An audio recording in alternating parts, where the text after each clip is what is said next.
नमः शिवाय। महाशिवरात्रि व्रत महात्म्य कथा। व्यास जी ने कहा, महाशिवरात्रि जीवन के सभी पापों का नाश करने वाली रात्रि है।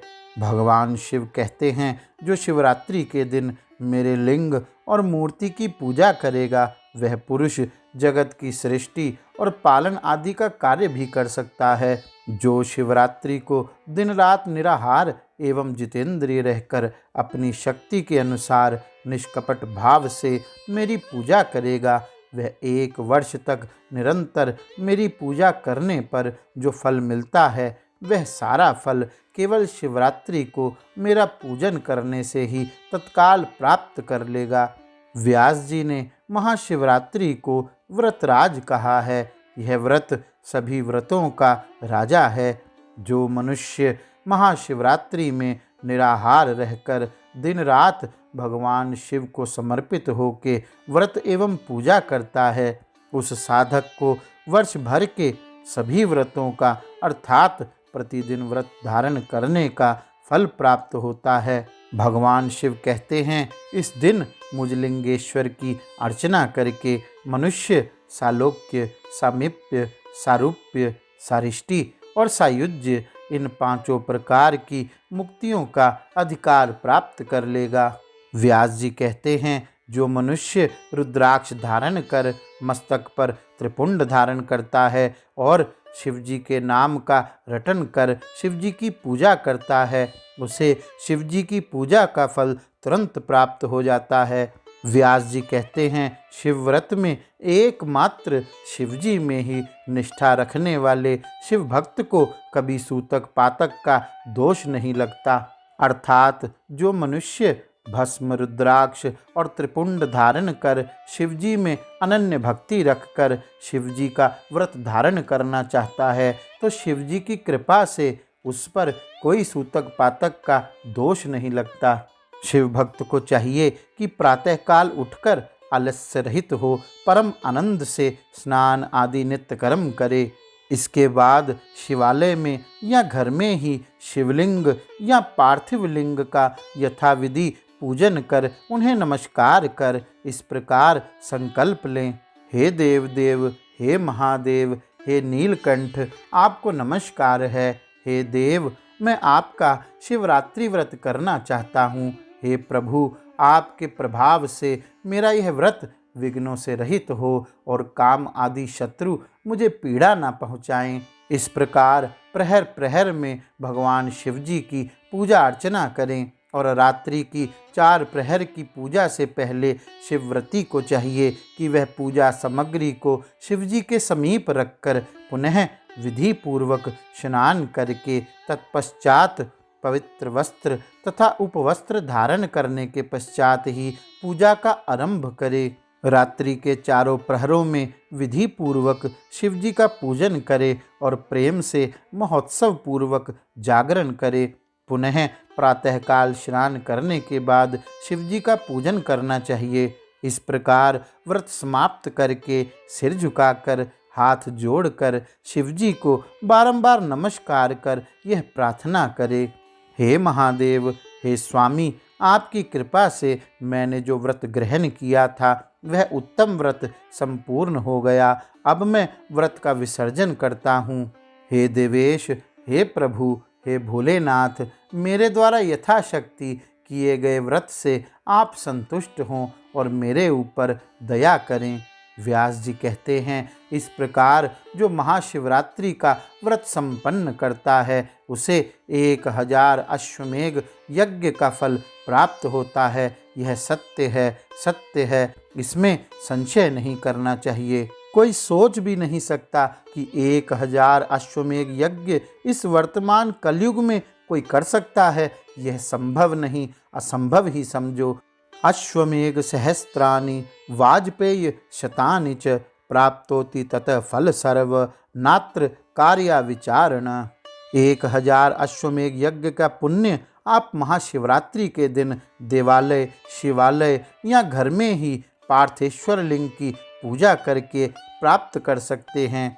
आप कहीं भी हो वहीं पर भगवान शिव की पूजा कर सकते हैं। आप मंदिर में हो तो मंदिर में पूजा करें, आप नदी के किनारे हो तो नदी के किनारे पूजा करें, सरोवर के किनारे पूजा करें, घर में हो तो घर में ही पूजा करें, जंगल में हो तो जंगल में ही पूजा करें। जहाँ आप हो वहीं शिव पूजन कर सकते हैं। आपने मन में जो भी कार्य विचार कर रखा है, भगवान शिव वह कार्य अवश्य पूरा करेंगे। इसलिए मंदिर या अपने घर में कहीं भी शिव पूजा करो, जल मिश्रित भस्म धारण करो, रुद्राक्ष धारण करो, शिव जी का नाम लो, दीप प्रज्वलित करो, निराहार व्रत करो, रुद्राभिषेक करो, शिव सहस्त्र नाम का जाप करो, अथवा सुनो, विशेष रूप से बिल्व पत्रों से शिव जी की पूजा करो। ऋतु के सभी पुष्प भगवान शिव को समर्पित करो। रात के समय अवश्य जागरण करो। एक समय की बात है, एक गरीब कटिहारन जो जंगल में लकड़ी काट कर उसे बेचती थी, बड़ी मुश्किल से ही अपना गुजारा करती थी। एक बार काम से थकी हारी पास में ही कथा मंडप में जाकर कथा सुनने लगी, जिसमें विद्वान ब्राह्मण ने बहुत सारे यज्ञों का वर्णन कर दिया, तरह तरह के यज्ञों की महिमा गाई और कहा कि सतयुग त्रेता में राजा महाराजा इस तरह के यज्ञ किया करते थे। यह सुनकर कटिहारन अपने आप को धिक्कारने लगी कि मैं तो 2 वक्त की रोटी भी नहीं कमा पाती, यह यज्ञ मैं कैसे कर सकती हूँ, मैं ऐसे यज्ञों के फल से वंचित रह जाऊंगी। इसी समय प्रभु कृपा से वक्ताश्री ने कह दिया कि संतों ब्राह्मणों की सेवा करने से वह हमें यज्ञों का फल प्राप्त करा सकते हैं। फिर तो कटिहारन ने यह बात पकड़ ली कि मैं तो सेवा करूंगी, संतों की, ब्राह्मणों की, गुरुओं की सेवा करूंगी, और सेवा करने का अवसर ढूंढने लगी। अगले दिन सुबह जल्दी उठकर लकड़ी काटने के लिए वह जंगल में गई और वहां एक साधु महात्मा की कुटिया देखी जो घने जंगल में सरोवर के तट पर थी। साधु महाराज नदी के तट पर स्नान करने के लिए गए थे।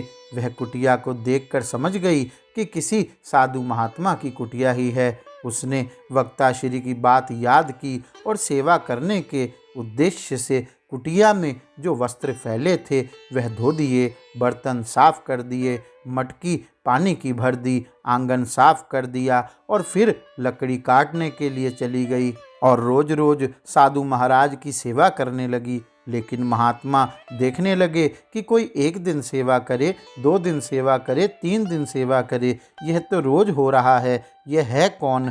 मैं वैरागी साधु अपना काम स्वयं करता हूँ, यह सेवा करने वाला है कौन? एक दिन महात्मा जी कुटिया से निकलकर वृक्ष के पीछे छुप गए और कुछ देर बाद कटिहारन आई और कुटिया में सेवा करने लगी। तभी महात्मा जी ने उसे देख लिया, परंतु वह चुप रहे। जब उसने बर्तन साफ कर दिए, वस्त्र धो दिए, आंगन साफ करके जब वह बाहर निकली, तभी महात्मा जी ने उससे कहा कि रोज सेवा करने के लिए आप ही आती हैं।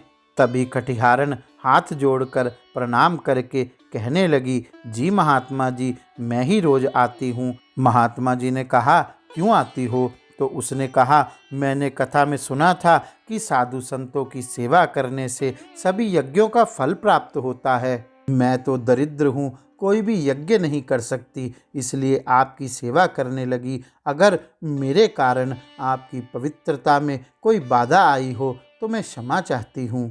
साधु महात्मा ने कहा, नहीं पुत्री, मैं वैरागी संत हूँ, अब आप सेवा के लिए यहाँ मत आना। यदि आपको बहुत सारे यज्ञों का फल एकत्रित करना है तो कुछ दिनों बाद महाशिवरात्रि आ रही है। आप महाशिवरात्रि के दिन निराहार रहकर हो सके तो शिवालय में जाकर प्रहर प्रहर की शिव पूजा करें। यदि ये ना हो सके तो अपने घर में ही पार्थिव लिंग की पूजा करें अथवा घर में ही किसी शिवलिंग की पूजा करें, भस्म धारण करें, रुद्राक्ष पहनें और ज़्यादा से ज़्यादा शिव जी का नाम लें। शिव जी के विभिन्न स्तोत्रों का गान करें। यदि स्तोत्र नहीं आए तो ओम नमः शिवाय का जप करके दिन और रात बिताएं। आप जो महाशिवरात्रि के दिन शिव जी की पूजा करेंगी तो आपको 1000 अश्वमेध यज्ञ का पुण्य प्राप्त होगा। महात्मा जी ने शिव पूजा की सरल विधि समझाई। खटिहारन का मन बहुत प्रसन्न हुआ और वह महाशिवरात्रि का इंतजार करने लगी। महाशिवरात्रि के आते ही उसने भस्म का त्रिपुंड, रुद्राक्ष और शिव नाम को धारण कर लिया। वह शिवालय में गई। वहाँ महादेव के बहुत भक्त थे। उसे पूजा तो क्या, शिव जी का दर्शन भी नहीं हो पाया। अब उसे महात्मा जी की बात याद आई कि आप घर में ही पार्थेश्वर लिंग की पूजा कर सकती हैं या किसी शिवलिंग की भी पूजा कर सकती हैं। खटिहारन ने मिट्टी में से लिंग निर्माण करके अपने टूटे फूटे घर में ही शिव जी की पूजा आरंभ कर दी। उन्हें बिल्वपत्र, तरह तरह के फूलों से सजाने लगी। पूरी शिवरात्रि पंचाक्षर मंत्र का जाप करने लगी और सारी रात शिव जी को याद करती रही। उसका महाशिवरात्रि का व्रत पूरा हुआ। उसे शिव जी की कृपा से 1000 अश्वमेध यज्ञ का पुण्य प्राप्त हुआ। लेकिन मनुष्य जाति ऐसी ही होती है, उसे हर बात पर संशय ही रहता है।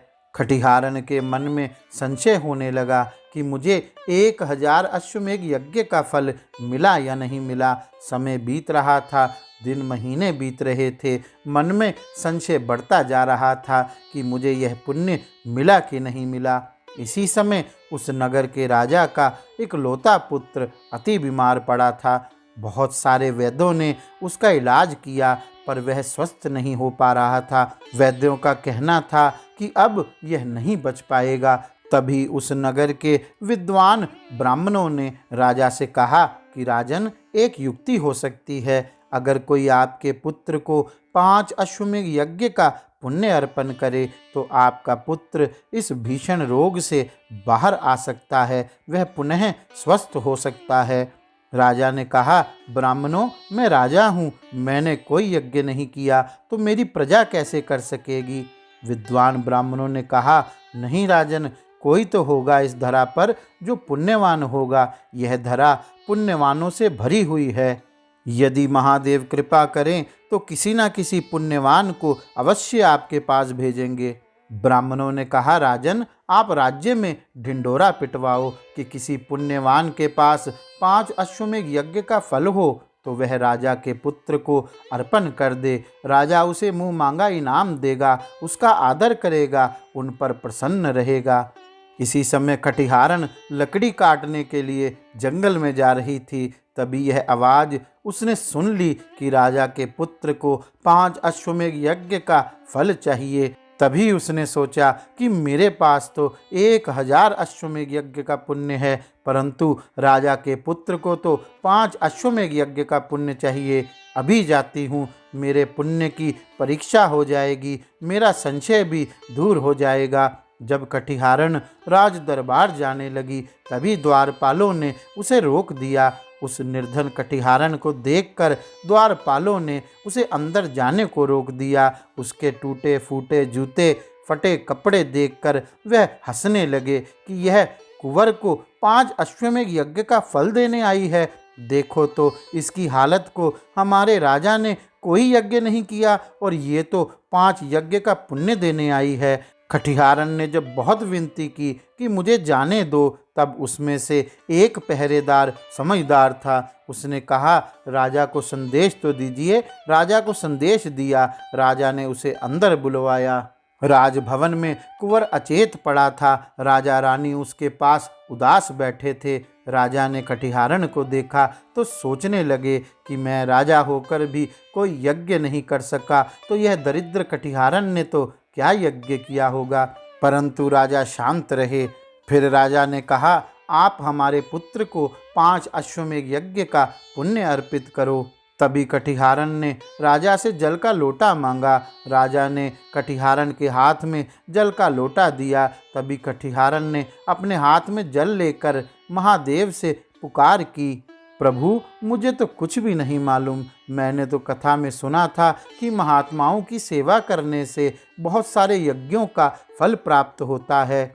मैंने साधु महात्मा की सेवा की फिर साधु महात्मा ने मेरा मार्गदर्शन किया था और कहा था कि महाशिवरात्रि के दिन जो भी शिव जी की पूजा करेगा उसको 1000 अश्वमेघ यज्ञ का पुण्य मिलेगा। मैंने एक साधु के कहने पर महाशिवरात्रि का घर में ही पार्थेश्वर लिंग की पूजा करके व्रत संपन्न किया। अतिशय प्रेमवश रोते हुए कटिहारण ने आर्त भाव से महादेव को पुकारते हुए कहा, हे महादेव, यदि महाशिवरात्रि को आपकी प्रेम से पूजा करने से 1000 अश्वमेघ यज्ञ का फल प्राप्त होता है और यदि यह पुण्य मुझे प्राप्त हुआ है तो हे महादेव, मैं उस 1000 अश्वमेघ यज्ञ के पुण्य में से 5 अश्वमेघ यज्ञ के पुण्य का फल राजकुंवर को अर्पित करती हूँ। उसने हाथ में जल लेकर यह संकल्प करके कुंवर पर जैसे ही जल छिड़का, देखते ही देखते वह कुंवर उठ खड़ा हुआ। राजा रानी आश्चर्यचकित हो गए। ये कैसे हो गया, यह कैसे हो गया? कटिहारण भाव विभोर हो महादेव से कहने लगी, धन्य हो महादेव, आपकी भक्ति धन्य है। राजा रानी और कुंवर कटिहारण के चरणों में गिर गए। कटिहारण ने कहा, नहीं नहीं, प्रणाम मेरे महादेव को करो, मुझे नहीं, उनकी कृपा से ही मैंने यह पुण्य अर्जित किया है। राजा रानी आश्चर्यचकित हो गए कि आपने यह पुण्य कैसे एकत्रित किया। कटिहारण ने पूरी बात बताई, महाशिवरात्रि के व्रत की महिमा गाई कि किस तरह मैंने सत्संग में वक्ता श्री के मुख से यह सुना था कि बहुत सारे यज्ञों का पुण्य साधु संतों की सेवा करने से प्राप्त हो सकता है। मैंने उनके कहने पर एक साधु की सेवा करी। उन साधु ने मेरा मार्गदर्शन किया और मुझे महाशिवरात्रि के व्रत की सरल से सरल विधि समझाई। उन्होंने कहा कि आप महाशिवरात्रि का व्रत शिवालय में जाकर अथवा घर में ही पार्थेश्वर लिंग की पूजा करके संपन्न करो। ऐसा करने से आपको 1000 अश्वमेघ यज्ञ का पुण्य प्राप्त होगा। मैंने महाशिवरात्रि का व्रत रखा, परंतु मेरे मन में यह संशय रहा कि मुझे 1000 अश्वमेघ यज्ञ का पुण्य मिला या नहीं मिला। इस संशय में रहते हुए मेरा बहुत सा समय व्यतीत हुआ, पर कुछ दिनों बाद मुझे आपके नगर में डिंडोरा पिटने की आवाज़ सुनाई दी कि राजा के पुत्र को 5 अश्वमेघ यज्ञ का पुण्य चाहिए। यह सुनकर मेरा मन प्रसन्न हो गया और मैं सोचने लगी कि मेरे पास तो महादेव की कृपा से 1000 अश्वमेघ यज्ञ का फल है, परंतु मुझे तो राजा के कुंवर को 5 अश्वमेघ यज्ञ का फल ही अर्पण करना है। इससे मेरे संशय भी दूर हो जाएगा और अपने पास एकत्रित 1000 अश्वमेघ यज्ञ के पुण्य में से महादेव की कृपा से 5 अश्वमेघ यज्ञ का पुण्य मैंने आपके कुंवर को अर्पित किया, जिसके करने से आपका कुंवर एकदम स्वस्थ हो गया। यह महाशिवरात्रि के व्रत की ही महिमा है। राजा उसकी बात सुनकर बहुत प्रसन्न हुआ और कटिहारन से कहने लगा, आप मुझसे वर मांगो, मैं आपको वरदान देना चाहता हूँ। आप धन धान्य सोना मोहरें चाहो तो मेरा आधा राज्य ले लो। जो भी आपको मुझसे वर चाहिए वह मैं आपको अवश्य प्रदान करूँगा। कटिहारन ने कहा, नहीं राजन, मुझे आपसे सोना मोहरे नहीं चाहिए, धन नहीं चाहिए, संपत्ति नहीं चाहिए, आपका आधा राज्य भी नहीं चाहिए, मुझे तो केवल आपसे एक वचन चाहिए। तभी राजा ने उनकी बात स्वीकार कर ली। तब कटिहारन ने कहा, महाशिवरात्रि के आने पर आप अपने नगर में विशेष रूप से महाशिवरात्रि व्रत का उत्सव करेंगे और महादेव की विशेष प्रकार से पूजा करेंगे। तभी कटिहारन महाशिवरात्रि के व्रत की महिमा गाती हुई, महादेव को प्रणाम करती हुई, उनका गुणगान करती हुई वहाँ से चल पड़ी। शिवव्रती को चाहिए कि वह शिवालय में अथवा अपने घर में रंगोली बनाए, दीपमाला प्रज्वलित करे, शिव जी का आराधन दिन और रात करता रहे। महाशिवरात्रि के दिन बिल्व वृक्ष अवश्य लगाना चाहिए, महादेव को खीर का भोग लगाना चाहिए, भस्म रुद्राक्ष और त्रिपुंड धारण करना चाहिए, निराहार रहना चाहिए। शिवालय में अथवा अपने घर में ही दीप प्रज्वलित करें, दीपमाला जलाएं, 1008 दीपक प्रज्वलित करें, नहीं तो 108 दीपक प्रज्वलित करें। जिसने अनायास भी इस उत्तम व्रत को किया, उसमें मानो मुक्ति का बीज ही अंकुरित हो गया, इसमें संदेह नहीं करना चाहिए। भगवान शिव विष्णु जी से कहते हैं, हे विष्णु, इस व्रत को करने पर मैं शिव निश्चित रूप से सारे दुखों को दूर करता हूँ और भोग मोक्ष तथा संपूर्ण वांछित फल प्रदान करता हूँ। गौरी शंकर भगवान की जय। ओम नमः शिवाय।